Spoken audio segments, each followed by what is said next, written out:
né et j'ai grandi aux Antilles, comme mes parents, mes grands-parents et toute ma famille depuis des générations. J'aime ma région, mais toute ma scolarité, on m'a dit qu'être les DOM serait une tare. Une tare sur Parcoursup et dans ma vie professionnelle. Parce que, même si je devenais la meilleure de mon école, mon niveau n'égalerait pas celui des lycéens parisiens. Parce que mon lycée, deuxième de ma région, était mauvais par rapport à celui de mes futurs camarades. Et dans les faits, c'était bien une tare. Pas parce que j'étais moins bonne, après tout, je suis à 2 ans de devenir architecte-ingénieur, mais parce que pour moi, il n'y a eu ni journée porte ouverte, ni forum des métiers, ni forum des écoles. Malgré tout, cette origine est celle qui m'a permise d'aborder sereinement mon année d'échange à Mexico. Et cette expérience, aussi belle et excitante qu'elle puisse l'être, m'a mise face aux limites et aux contradictions de notre système. Oui, je trouve injuste que ce qui pour certains est vu comme un atout soit complètement invisibilisé pour moi et des milliers d'autres étudiants ultramarins. Non, je n'ai pas eu besoin d'une année d'échange pour développer mes capacités d'adaptation. Je l'avais déjà fait à 17 ans. Pourtant, beaucoup ne le reconnaissent pas. Et pire, n'ont jamais rien fait pour m'aider. Alors que dans notre cadre universitaire, une année d'échange à l'étranger est présentée comme un atout. Elle permet de dire « Regardez, j'ai d'excellentes capacités d'adaptation, j'ai changé mes habitudes. Je suis autonome, j'ai déménagé à l'autre bout du monde. Et c'est vrai, ce n'est pas simple, mais les étudiants de l'UIVP sont accompagnés tout au long de leur parcours. Ils ont un accompagnement marqué. Ils ont accès à un site internet, à une liste de contacts. Ils auront un accueil dans leur université. C'est plus que ce que peut espérer le néo-bachelier ultramarin. Alors ma question est, la poursuite d'études des jeunes ultramarins ne devrait-elle pas être facilitée et encadrée de la même manière que les départs à l'étranger des étudiants de l'UIVP ? N'est-ce pas de la responsabilité des entreprises et des écoles de soutenir ces jeunes ?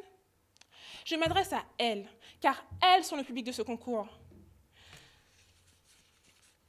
Bien sûr, les problématiques ne sont pas les mêmes, mais l'offre de formation ne devrait-elle pas arriver jusqu'aux ultramarins aussi facilement que la liste des échanges arrive dans la boîte mail des étudiants de l'UIVP ?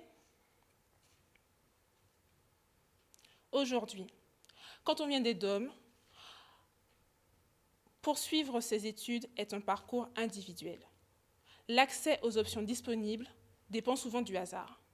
Vous me direz, c'est le cas dans plusieurs milieux, et c'est vrai, mais à la distance sociale s'ajoute une distance géographique importante. Il est de notre devoir d'en faire un parcours collectif et non plus individuel. Dans cette perspective, les écoles ont un rôle à jouer. Afin de rendre le parcours de tous les étudiants équitable, l'idéal serait qu'elles puissent aller jusqu'à eux et leur présenter leurs écoles et leurs métiers. Mais, à défaut de pouvoir se déplacer, qu'elles généralisent les journées portes ouvertes, digitalisées. Les entreprises aussi ont un rôle à jouer, en présentant leurs métiers, en participant au forum, en incitant leurs collaborateurs à aller dans les forums et les lycées des régions où elles sont implantées. L'enjeu est de montrer à la jeunesse des horizons diversifiés, et pas que dans les milieux les plus favorisés. Maintenant, pour tous ces jeunes qui, comme moi, ont quitté leurs... Serais-je ici aujourd'hui à Paris s'il y avait une école d'architecture ou une école d'ingénieur près de chez moi? Je ne sais pas. Et pour tous ces étudiants qui, comme moi, ont dû quitter leur famille, leurs amis, toute leur vie, afin de suivre la filière dont ils ont rêvé, cela a un impact sur leur santé mentale. Avons-nous le droit, en tant que communauté éducative, d'ignorer cela? N'est-il pas de notre devoir de créer un environnement accueillant pour ces étudiants qui ont tout quitté et découvrent les fêtes de famille sans famille? Et parce qu'on ne devrait jamais avoir à choisir entre famille et avenir, je pense qu'à terme, la solution serait de créer des campus régionaux ou, à défaut, de développer les campus digitalisés. Mais comment maintenir l'excellence académique et la qualité des échanges lorsqu'il est 14 heures à Wallis, 3 heures à Paris et 23h à Cayenne. Merci beaucoup.